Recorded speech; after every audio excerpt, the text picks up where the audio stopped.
Welcome to Becoming Untriggered, a podcast brought to you by psychodynamic coaches and parents of three, Lavinia Brown and Andrew Lynn. Together we normalise and unpack common challenges faced by couples and parents, explore how these could be symptoms of unprocessed trauma, and support you with the tried and tested tools for you to show up as the mum or dad, partner, and person you deserve to be.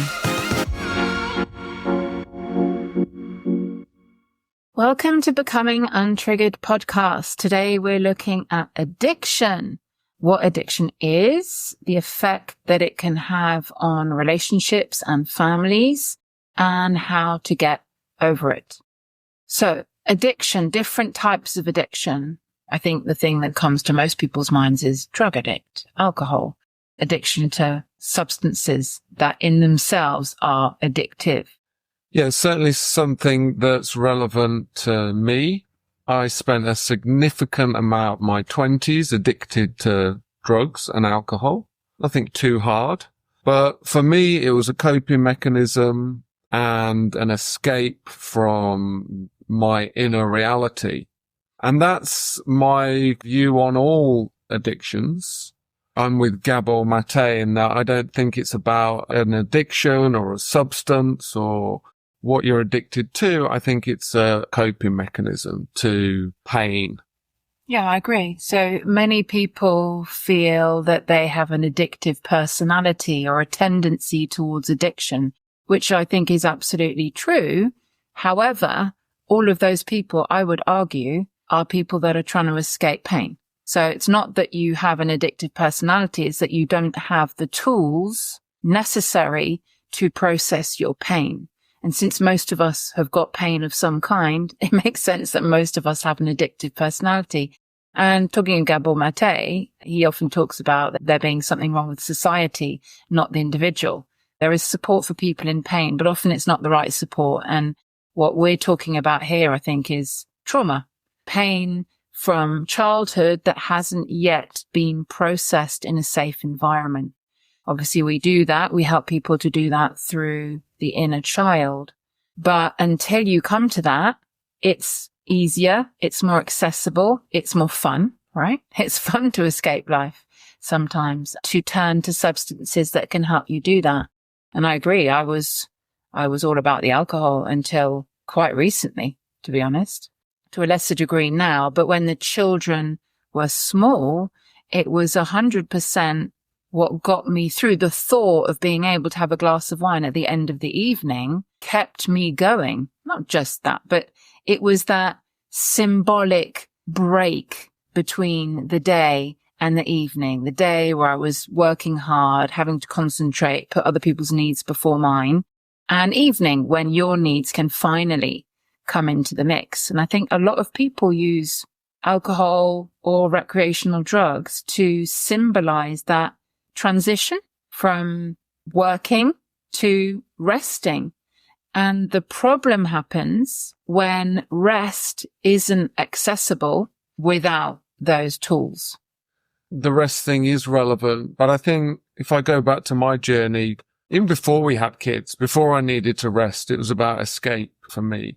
So if I look at my lifestyle, it was crazy back then. I guess it was socially acceptable to drink. I was living in London. Everyone was going out. And even if you look at our society, it's very much based around alcohol. You know, there are pubs everywhere. There are bars everywhere full of people that are to some extent escaping. I don't think there's anything wrong with drinking, actually, to moderation, and everyone's different. Yeah. And I want to talk about not being able to fix other people with addictions, because I think that's relevant to this point. I believe that you can't change someone. You can't stop someone being addictive because it hurts you or it brings you pain. It's literally impossible. And I have a lot of clients who often have mothers, actually, who drink or who take drugs. And this comes up as an issue because of the age of babysitting, childcare issue. They're worried that their parents are going to not be fully present. They're either going to have had a drink or be drinking or have had drugs whilst in charge of their children. And it brings up a lot of pain and frustration. And they want their parent to change.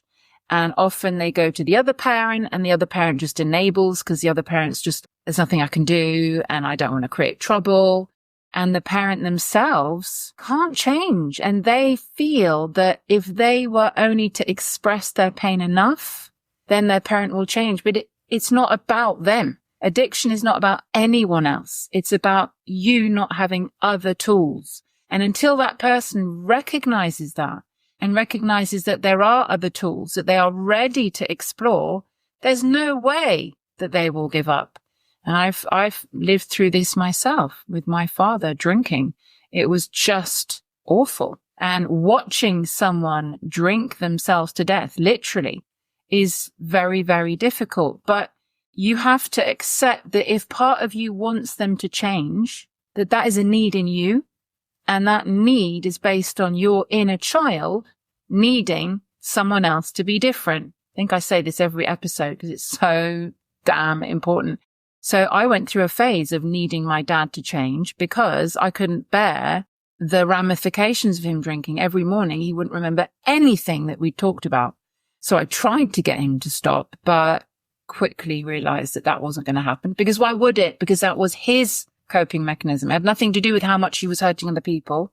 And in the end, I just stopped talking to him in the evening. Said, you're not going to remember what I say, so I'm not going to bother wasting my energy on having a conversation with you. I had to put up the boundaries to make myself feel safe.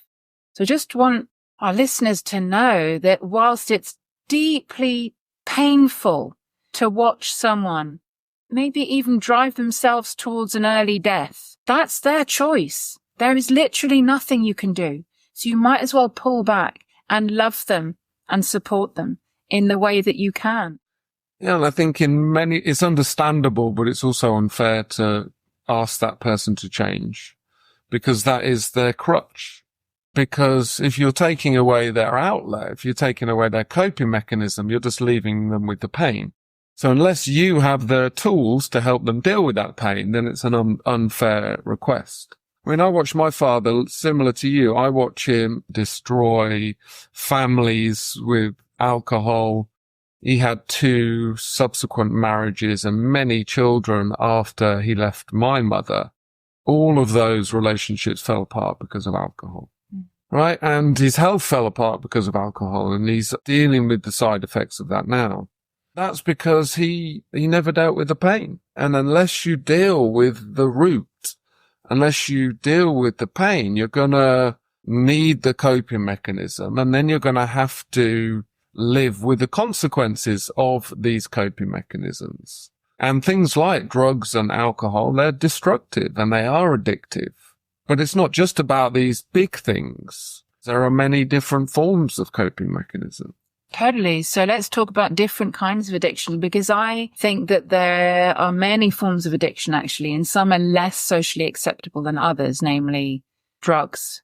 Recreational drugs are perhaps more acceptable in certain swathes of society. Certain types of drugs are more acceptable, more cool. And then we've got addictions that are totally socially acceptable. For example, and this sounds silly, cheese, junk food, exercise. So these are all addictions that are, it's funny actually, we haven't even mentioned smoking. That's because it's so not really popular anymore. Isn't that crazy? Vaping, though, is the same. Yeah, vaping. But that goes into, I think vaping goes into the alcohol drugs section. But back to more acceptable things. I see a lot of women with addictions, what I would call an addiction to exercise. And I believe that the addiction to exercise is the other side of the same coin as restriction of eating, trying to maintain perhaps an unrealistic body shape or size, or trying to control. So there are 2 things here. I think it bleeds into the next definition of addiction for me. And that's an addiction to a way of being treated, a way of feeling in life. And I know that for me, my addiction, inverted commas, to exercise and restriction comes into that category. I'm so used to being controlled by other people that to a certain degree that feels comfortable. To feel totally carefree would feel weird and actually would feel quite unsafe. So I think I also have an addiction to something else that's very acceptable, work. I am a workaholic, and that is almost lauded in this society where presenteeism, efficiency, productivity is something to laud. It's like a badge of honor. If you're stressed, if you're busy, oh, that must mean that you're really valuable. My work addiction is escaping my discomfort sometimes at being present. Sometimes I don't want to be present. I find it hard to rest and relax. It's something I'm working on. It's easier for me to work and to achieve, and that's very acceptable. And also this need to be kind of struggling, always having someone looking over my shoulder. With me, it's like, well, you know what you ate the other night? Better work that off then, because if you don't, slippery slope. And it's weird because it's not about what I look like so much. It really isn't. It's about giving myself permission to do whatever the hell I want when I want. That's not okay. That thought actually terrifies me. I've written posts about this, that self-discipline, which I'm very good at, is highly related to how much you were disciplined as a child. That box that you are used to having around you that actually feels safe, when it's not there, it feels unsafe. So that's another form of addiction, I think, an addiction to a way of feeling about yourself and a way of controlling yourself. Yeah, I think it's interesting. I think those addictions you're talking about are rooted in a sense of self, your experience as a child, etc. The thing I see with a lot of men, and this goes back to me as well, is swapping socially unacceptable addictions for socially acceptable addictions. And this was me in my 20s, like yo-yoing. I was either living like a drunk and a tramp, or I was training for a fight and I was living like a monk. And really, I was just either addicted to alcohol or addicted to the gym. I was using it as a form of regulating my nervous system, escaping, all unconscious behavior. And that's the key, actually. The key is that addiction, whether it's what I'm talking about or you're talking about, is an unconscious behavior that's rooted in emotional, physical pain of the past. And what I see a lot of men doing now, and I'm members of online groups with 50,000 men in them, it is a net positive. But the problem is when you think that it's the solution, is people that go from snorting cocaine and drinking and gambling to then going to the gym, and they feel better, but they think that that's the end of the road. They think, okay, well, that's the solution, right? But what happens when the gym wears off 8 hours later? Or what happens if you can't get to the gym for a couple of days? Yeah. You're left with yourself. You're left with that dysregulation. You're left with that anxiety. You're left with the pain of the past. That's a good test in a sense to see whether it's an addiction or not. Because myself, I go to the gym 3 or 4 days a week now. I don't feel like it's an escape. I don't feel like it's to regulate myself. I go because I love myself and I respect myself, and I'm getting older and I want to be fit and I want to be healthy and I want to be able to play with the kids. And I want to be strong and I want to continue to get better in sports. I'm doing the same behavior that I was doing before, but it's not rooted in the same thing. Kind of reinventing yourself in a way. You're becoming a strong, fit, healthy person as opposed to someone that was escaping. But whatever you're doing needs to be authentic and conscious. There's no harm in doing anything really within reason if you're doing it 1000% consciously. Consciously, yeah. Yeah, because then it's a choice. That substance or behavior doesn't have a hold over you. You're doing it because you want to do it. You're not doing it because you need to do it. What about golf for you? Going back to what you said, I felt okay not going to the gym once. If you didn't play golf, you wouldn't feel happy. You're not allowed to go to the range. You're not allowed to play it online. You're not allowed to play it at all. I don't think you would feel happy. Because it's a goal of mine. One of the goals in life, I'm trying to do this with my work. I'm trying to do this with my investments. I'm trying to do this with my golf handicap. I'm trying to do this with my fitness. I think as part of a man, it's good to have goals and to become a better version of yourself all the time. So isn't that one of the points, actually, purpose? If you have a sense of purpose but a conscious one, then you're probably less likely to fall into addictive patterns because that purpose is fulfilling. I think addictive patterns like exercising, going to the gym for men, restricting food for women, the goal is to be skinny or whatever it is, have a big ass, then you have a purpose that has meaning. I think goals can get confused with addictions. It can be your goal to get really fit, but are you then using the method to escape from life?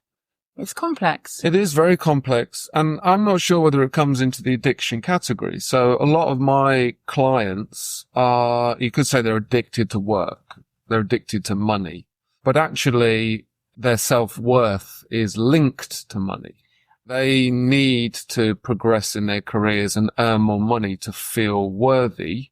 So they're not necessarily addicted to work, but they need a certain thing to feel worthy. So you could call it a kind of addiction. I would call it a coping mechanism, an unconscious behavior. I think it is an addiction. I think it comes back to what you said earlier. If you don't feel good when you don't do it, of course you feel good when you exercise. You feel good when you do things that are healthy, not that kind of not feeling good.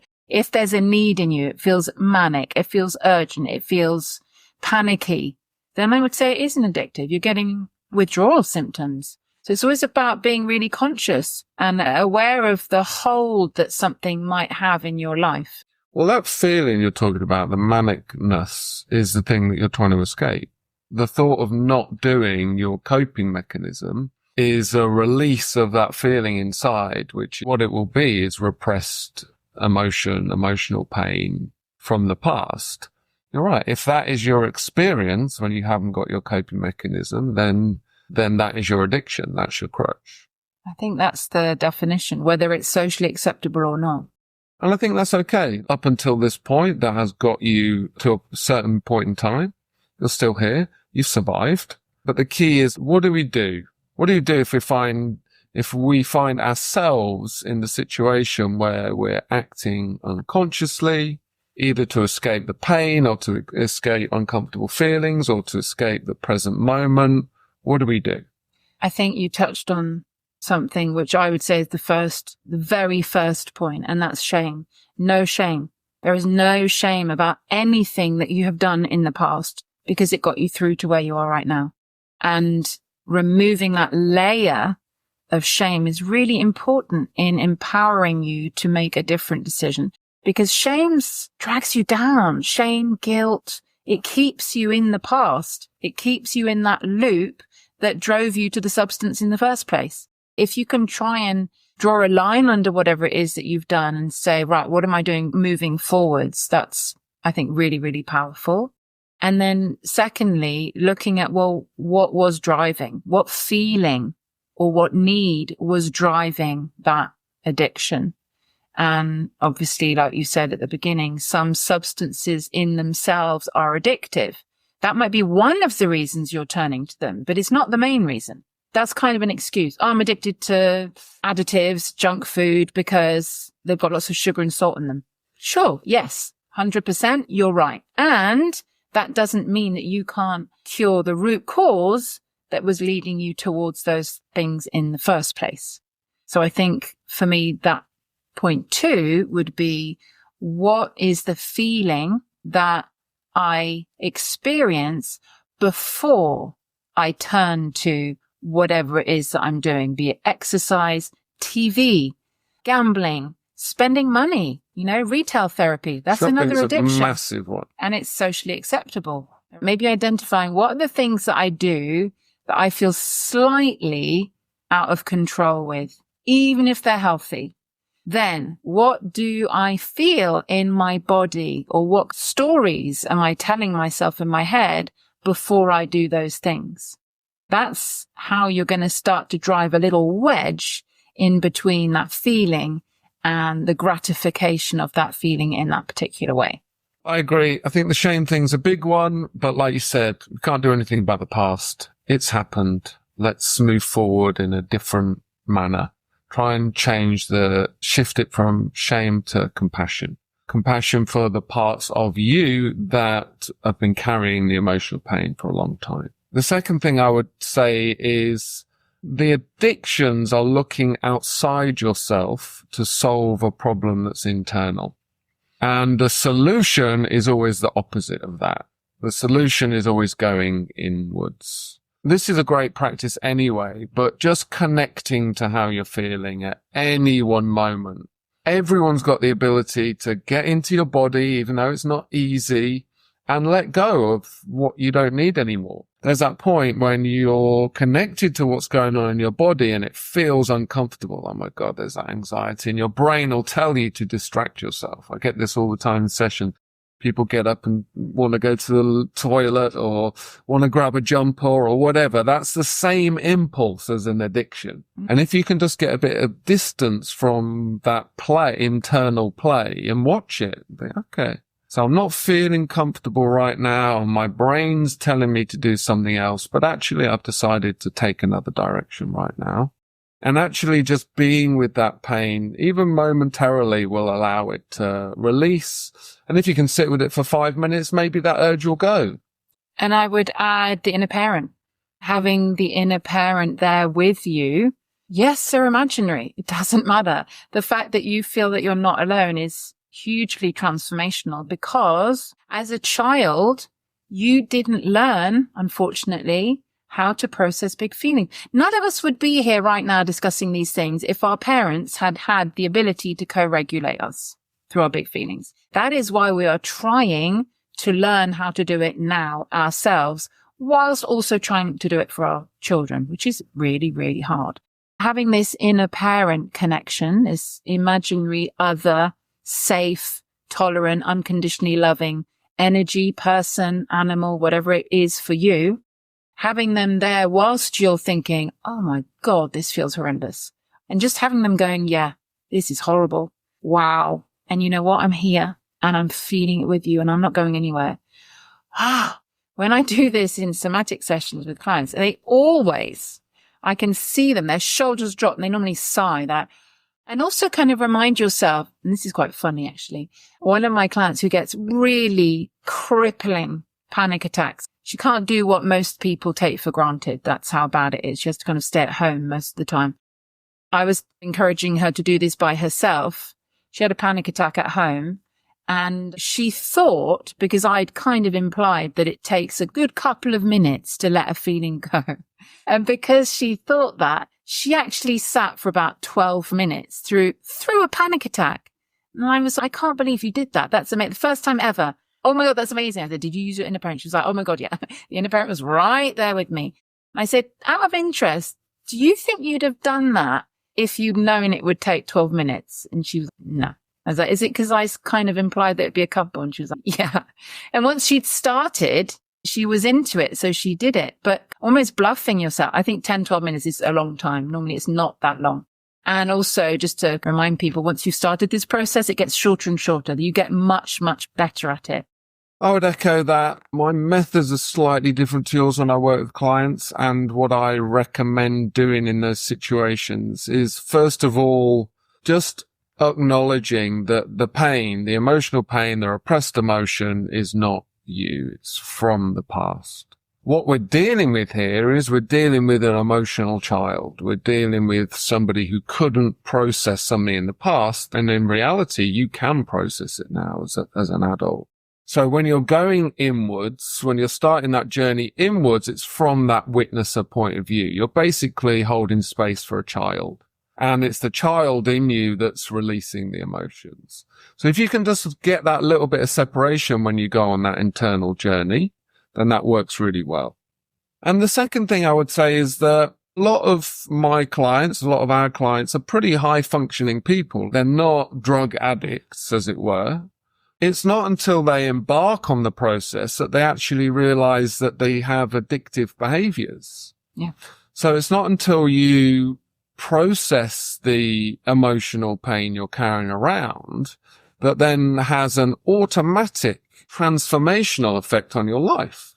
Or that you become aware of these feelings that are driving you towards the addictive. Yeah, of course, you become aware of them, you release them, and then your behaviors change. So I've had a couple of examples of this recently, where a guy's just stopped drinking. He's like, I wasn't an addict, but I was using it to soothe myself. I was looking forward to a beer. I would have a few beers. I would drink because other people were drinking, and therefore I didn't want to stand out.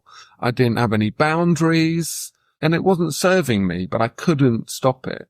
And now, after just doing the work, releasing his emotions, finding his boundaries, stepping more into the present, the inner parent, rather than this child who wanted to be accepted, right? Loads of people do that around alcohol. Now he's able to just say, I just don't want to drink. I'll go out. I do everything that I've done before, but I just don't have this little program running inside of me that was driving my behavior. Well, I gave up drinking. I'm observing myself, but I haven't drunk since the 6th of December. And I realized since stopping that I didn't even enjoy what it was symbolizing for me. I wasn't enjoying it anymore. It became something that made me feel worse than it made me feel good. We've been talking about that for years. Why do we go out and celebrate? So we celebrate something by poisoning ourselves and then feeling like shit afterwards. And well, for me, it was celebration and commiseration and everything in between. And exactly. Anxiety and overwhelm. So it's a pattern that wasn't working. It's taken a long time to unpick that. I think for me, actually, it's related to what I touched on earlier, this sense of control. Alcohol symbolized lack of control. It was like a switch that I could turn on, which meant, woohoo, you're off duty now. You don't have to be anything for anyone. You can be out of control. Maybe because I've been allowing myself to be less out of control, to rest more. I don't need to be so quite black and white about being on or being off duty. But I miss something. I'm still quite black and white. And well, now that I'm not drinking, what is that switch for me? I think for me now it's a bit of pizza. Friday pizza night. Yay, I've got through the week. I'm allowed a pizza. So I've still got that tendency. I need something to tell me that I'm off duty or I can relax now. So I need to still work on that. Yeah, and maybe it's about feeling into the charge of that. There's nothing wrong with the behaviour. No, but it's no, of course not. I'm not saying people shouldn't eat pizza or drink wine, but I can tell it's a bit manic. It's not fully conscious. It's not present. There's a wound in there. I can feel it. Yeah. So in summary, addictions have got many faces. I think there are the obvious ones, the less obvious ones, the ones that are socially acceptable, the ones that aren't.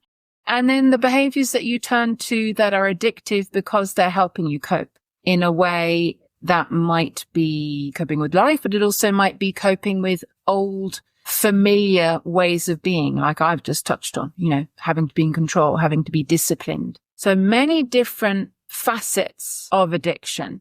You cannot change anyone that has one. That's really important. And I think it's quite triggering to a lot of people because it's like, what do you mean? Of course I can. Surely if I tell my parents that their health is important to me, they'll change. Well, probably not actually, because it's their life. And if you need them to be around longer, that's your wound to deal with. And underneath all of this is stuff from childhood. Your parents, your mother, your father, your primary caregivers, they set the tone for how you see yourself, for how you see others, for how you see your place in the world. If any of that had any wounds in it, which you probably did, because we're all flawed human beings, then you would have inherited that. So that's what we help people to do, to unpack, to explore, to release beliefs that aren't yours, that never were, because you deserve an authentic life, essentially. Just add to that, I would say it's not a choice, which I think a lot of people think it is, and a lot of people judge other people. Addiction's not a choice. It's an unconscious coping mechanism that's linked to underlying emotional pain. And actually, it's a crutch that's helping people deal with that emotional pain. The root of healing it is always releasing the emotional pain, regulating your nervous system, integrating those parts of you that are not authentic. And the other thing I would say is that I see a lot of people labeling themselves as, well, I'm an addict and therefore I need a coping mechanism to manage my addiction for the rest of my life. And I don't believe in that. I think that it's always a crutch. It's always an unconscious behavior to numb out a pain. I completely agree. I think that's a really good point. I think that's what we should finish on. You were an addict. Yeah. So what? You were lots of things. I'm sure there's a long list of things that you have changed in your life. Like we said at the very beginning, I don't believe there is such a thing as an addictive personality. What you're saying is you have had pain in your life. Calling yourself an addict is kind of not moving on. It's still holding on to that part of shame, because I don't believe that anyone that says they're an addict is proud of that, when it was never your fault. It was never your fault. So yeah, I agree. I don't think any labels are particularly helpful, and an addict falls into that category. Yeah. And the short-term solution is just trying to break the pattern, trying to be aware of where is that decision where you go from internal pain to external distraction. And then if you can just start to break that, then you've got a chance of making your decisions conscious. And then obviously the deeper work is going in and releasing all that emotional baggage. If what we discussed was helpful, please subscribe and leave us a 5-star review. For more of the same, check out my social media, The Inner Child Healing Expert, or to work with me, go to laviniabrown.com. You can find me on andrewlin.net or Life Coach for Dads on Instagram. We work with both individuals and couples. If there are any topics you'd like us to cover, please reach out. Thanks for listening.